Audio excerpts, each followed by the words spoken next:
add really briefly, as GM gets developed, there will be a number of issues that will need to be addressed. And with the GM development, there will be a lot of studies done, there will be a lot of work with the planning board, and once that gets underway, I was just going to talk about the changes that will need to happen in the inner village and might have some more time because you have a follow-up question. You don't have a follow-up question. Okay. I would just like to point out that it's about 7 minutes after 9. I'm open to questions from anybody, any resident in the village of Sleepy Hollow. Yes, sir. I'll just speak quickly to frame the question. So, Name and Vishal Brown, Sleepy Hollow. When you hear about Mystic, Connecticut, or you hear about Cape May, New Jersey, you get an idea of what that means from a business perspective and a culture perspective. Just a two-sentence response from each of you. When you think of Sleepy Hollow, what does it mean to you today? And in 2 years to 5 years, when you finish your term, what do you want it to be from business and culture? you want that from each person individually. Okay. Would anybody like to start?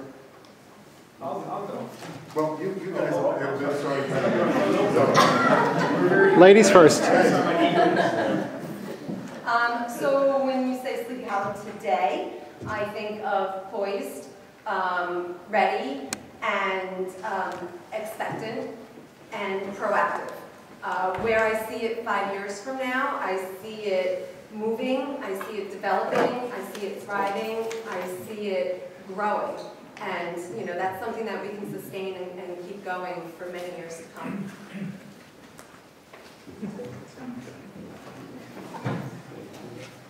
2 sentences are tough. Right now I see Sleepy Hollow as a beautiful riverfront location with some post-industrial areas as well. 5 years from now, I hope that our entire village is as beautiful as many of our areas are. And the industrial area of our village is turned into beautiful parks and housing with a beautiful riverfront that we can all stroll along and enjoy. And that our inner village is improved upon, made more beautiful, and incorporated into being as nice as some of the other areas in town are, like Manor. Thank you. Answering your question is actually my closing. So but exactly, and I am taking away from my closing, we're at a fork in the road right now. I mean, in 4 years, we have handled a number of issues to get us to a place where we're primed now. We could go in 2 directions. We could go back to where we were, we could keep forging ahead. With new developments coming on, I'd love it to keep its natural, colored, beautiful setting, to keep the town, the small intimacy of the town that it is, with all neighbors knowing each other, and yet to be, a vibrant, exciting place to come and visit. Gentlemen? Dan, you want to go to start? He asked for 2 components, one being business and one being culture, so I'll try and respond to each of those in both settings. The business right now, for me, I'm a little bleak. I would say it's depressed. I would say that in some sense the village is very divided in a lot of different ways. Yet it's a historic village, and I see right now great potential. I see great people, and I see a need for strong leadership. In the future, I don't have great personal expectation. My job here is really to help bring out your expectations. So I'm cautious in answering them, but I'll do it in this way. And I think this sort of goes for now and later. I see, culturally, I see us as a diverse community. Again, I still see us in the future as a historic community. I hope that culturally we're a bit more defined and a bit more unified. Business-wise, my only hope is that it grows and that it's thriving in the future years. But again, I can't stress to you how this doesn't matter what I want. It matters really what you want. And so I would ask my first day on the job to ask you, what do you want to see in the next 2 years, the next 3 years? And let's try and get there and work together. Thank you. Gentlemen, you have a little bit of time. Thank you. I think today we are a diverse community of great natural beauty facing many challenges. We all enjoy living here day to day, but I think that the many forces facing us are unsettling. And in 5 years, we'll still be in the middle of navigating those forces, because bridge will probably be under construction, GM will hopefully be under construction, but hopefully we'll be finding our feet and working in this new dynamic towards the future that I would actually see as more 10 years out. Okay, now, do you have a follow-up question? Because we still have one person who didn't respond. I stated my 30 seconds to say, Okay. I'll be really quick. You have a minute, and they'll have a minute. I love our village, and I love biking around and seeing all parts of it. What I would say is that our village is very raw. It's very passionate. There's people out all the time. People are very involved. It's very historic, and I hope that we preserve that. And it's very unique. And 3 to 5 years, we are going to be sitting on a lot of projects that are going to be just getting started or in the middle. I mean, GM's not going to be done in 5 years. So what I would say is our work is never going to be done. That's what's going to be happening in 5 years. We're still going to have to work just as hard as we are now to bring this village forward. Okay, now you have a minute for another here. Can I use for something else? I just want to go back to the schools again. This is another situation where we have Tarrytown, Sleepy Hollow, we're not taxed. We're not taxed evenly for the school district. When the voters come out to vote on the school budget, I think there are more voters in the Tarrytown School District than there are here, so we're overshadowed by them. I really would ask, that old residents, get involved, start really, like we got involved to run for village government to make changes. You could form, teams, committees, have coffees, put candidates up. If you're not happy with how the current school board is holding Dr. Smith's, feet to the fire, if he cannot handle the diversity in the school system to make it a successful, place for all of our children to learn, then, the school board does have to hold his feet to the fire. And we've attended budget meetings where we have complained about where they're putting their resources. I think it's very top-heavy in the administration, and they constantly cut from student programs. So I would really urge everyone to get involved. Okay. Yes? Just briefly, how do you... Name and address. Pardon? Name and address. Oh, Ted Sung, Sleepy Hollow. Phillips Manor. How do you think about integrating the socioeconomic and cultural diversity of the village as it currently is into your vision of the future going forward? Each side. I'll start. Minutes per party. It's a great question. It's a huge challenge, but again, I think the answer comes from the community itself. My hope would be that in revitalizing downtown or taking any initiatives in this village, that you involve people that are affected, you get their opinions, you protect their interests, and you come to a collective decision. I think it is very possible, and in that process, I think you need to look to other municipalities. You need to draw from successful examples as to how that's done. But you don't need to hurt any of your residents, I think, in improving the village. Improvement is something that, in speaking with every walk of life in this village, everyone collectively wants. So in coming up with a vision for the downtown, it's involving all of those people and finding a balance. And it comes through the collaborative, cooperative effort. And that's, I think, how you balance the socioeconomic and cultural aspects. 1 minute. I really think we need to make downtown residents take responsibility for the downtown area. There's things the government can do. I believe that our website should be translated into Spanish. I believe that we should be having monthly bulletins that go out all the bodegas and all the laundromats that are in Spanish and tells people what is going on in the government and tells them how they can get involved. We've talked about creating a Hispanic Relations Committee. Right now there's the Police Advisory Committee, and they have one member who represents the Hispanic community, which is 50% of our population. So they need to get more involved. They need to take care of their streets. They need to take care of reporting crime and drug activity in our downtown area. And I think more proactive outreach to that community can accomplish that. David?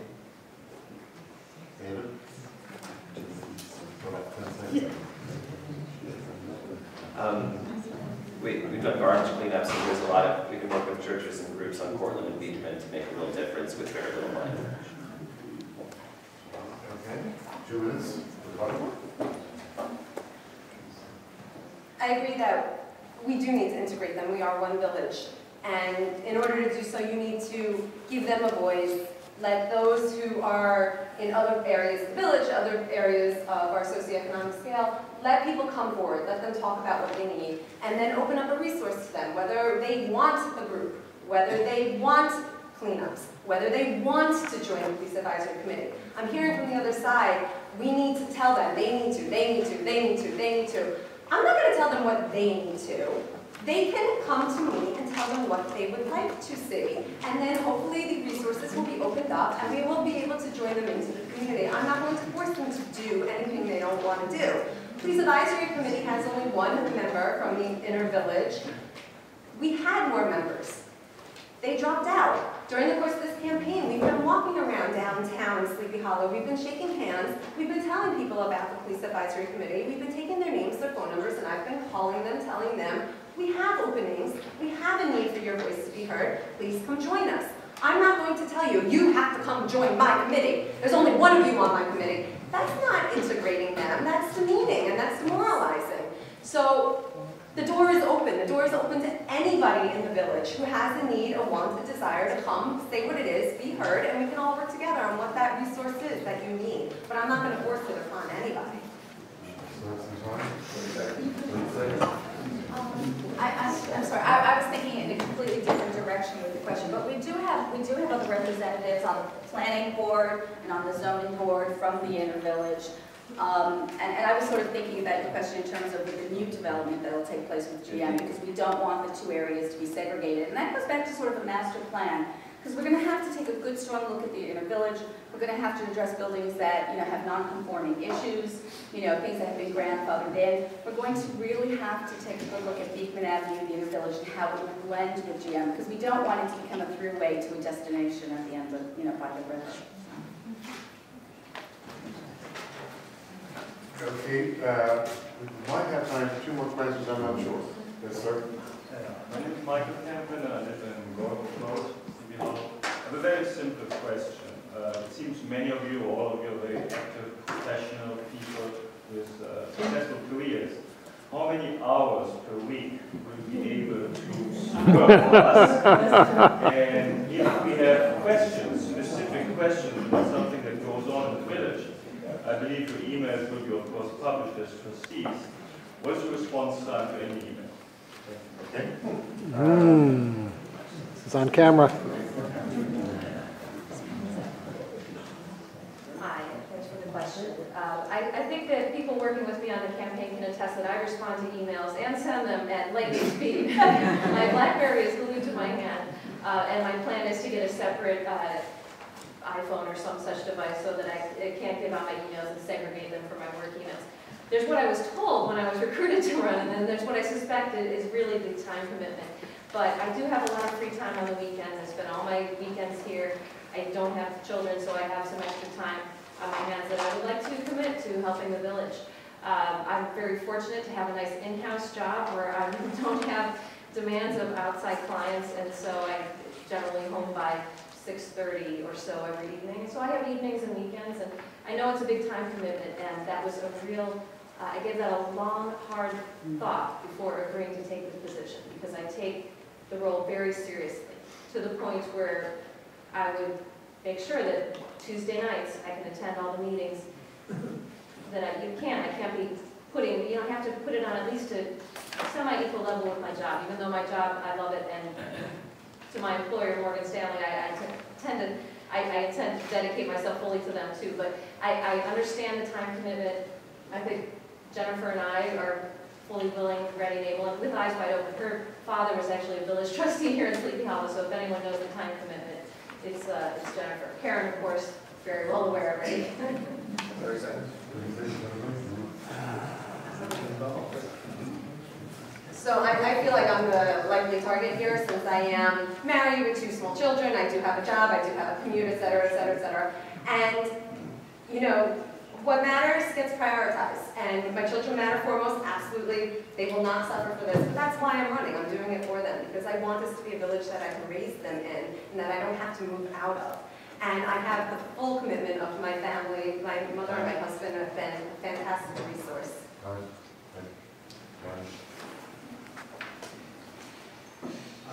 me first say, I know why the question was asked. I've had similar experiences where there's just not a responsiveness from our government. And the problem is one of the reasons I got actually involved, because I wasn't getting answers or responses to things. My response time is lightning quick. I'm plugged in all the time. I juggle more things than I probably care to admit to, and I don't sleep much. So it gets done. I'm capable of getting many things done, multitasking, you name it, and I do it very efficiently. That's what I get paid to do. Hour commitment-wise, I have no idea. It can be anywhere from 30 hours a week. I don't know. I mean, I'm ready for it, whatever it is. David Shortell quoted 30 hours a week when Gianna comes up.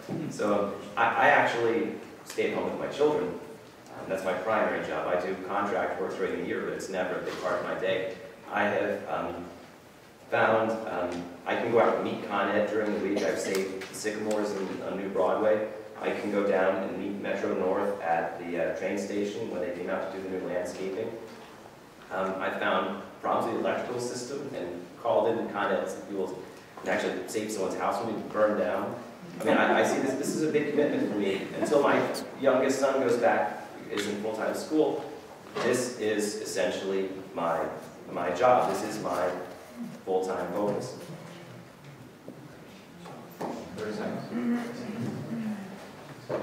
Well, yeah, I do work in the city, but personally, I would move my work either into the village here, I would take a job locally, or discuss maybe opening up a restaurant in Portland Street. So that's what I would do. I don't think it's something. It's not a job I want to do where I'm commuting and typing to people on my phone. It's something that I want to be in the community, be able to meet people face to face and talk about their issues. Do you have a follow-up? Do you have a follow-up? No, really. I think not all candidates really answered my question. Okay. Specific where I answered. Yes, ma'am. Sandy Maldonado from Sleepy Hollow. Yes, speak up. I was recently involved in a car accident where I was rear-ended with such force that it took my 4,500-pound truck into oncoming traffic and was hit head-on by a tractor trailer. That was on Route 9. I've since been informed that in 2009, the village agreed on a resolution that would ask the DOT to perform a traffic survey so we could reconfigure 9. Late in 2009, they did the traffic survey, determined that we do indeed need to reconfigure the road. However, because of budget constraints, that we haven't been able to reconfigure. I'd like to know what you'd like, how we can help that. Budget constraints on whose part? On the Department of Transportation, they're waiting to repave the road so that they can. Do you want to take it first? Sure. Yeah, okay. So first, I'd like to say I'm glad you're okay, and I'm really sorry you had to go through that. But it's a perfect example of why we all need to work together and really be forceful and advocate to the DOT as to why this work is necessary. So for those of you who don't know, Route 9 is a state-controlled road. The village has absolutely no control over it. You can't paint a line, you can't post a sign, you can't reconfigure Route 9. DOT has to do it. What we can do is be an advocate for the people. And as you said, the village did vote unanimously to ask DOT to come in and do a study of Route 9. DOT has made findings and then put us on some priority list and put us pretty far down the priority list. Well, the bigger the pest, the more you're heard and the faster you'll be answered so that you can get out of their way. And so I think that what we need is we really need to come together as a unified voice, as one community, and to really push on the DOT, show them this is a dangerous situation. There is casualty here. There are people that have been hurt, and we don't want people to get hurt going forward. And we need to come together as a unified voice and really advocate for the DOT to move us up on the priority list. Through my experience in the Police Advisory Committee, we have done a similar, our own issue spotting on Route 9 at the intersection of 448 and Beekman and Route 9 where it leads into New Broadway. And we found that 22% of the accidents on Route 9 for a 10-year period occurred in that one intersection on Route 9 throughout Sleepy Hollow. And so, Police Advisory Committee, we drafted a letter. It was to be signed, each letter individually, so it acted like a petition, and then the members of the committee disseminated it throughout the community. We mailed hundreds of responses to DOT. We got no response from them. I sent a letter to Andrea Stewart-Cousins, our senator, didn't have a response from her, and so I tracked her down at a fundraiser. And I pulled her aside and I said, you have to help. And she has since gotten in touch with our chief of police, and this is the kind of advocacy we need to bring forward.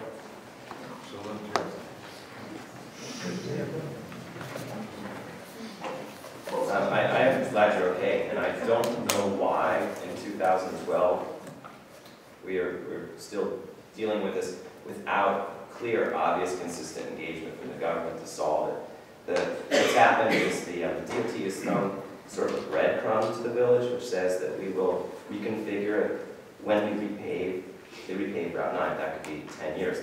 They can change the striping. That is a clear solution. And Sleepy Hollow Manor needs a safe way to turn into their neighborhood. I understand that in Philipese Manor, there is a different perspective on it, on the relining, but I think we're at a point where we need to fully engage the DOT so that Sleepy Hollow Manor can move forward. And as we actually get some real alternatives and real engineering conversation with the DOT, we can make sure that Philipese Manor's concerns are also addressed. There is no fundamental conflict, I think. Everyone can be satisfied.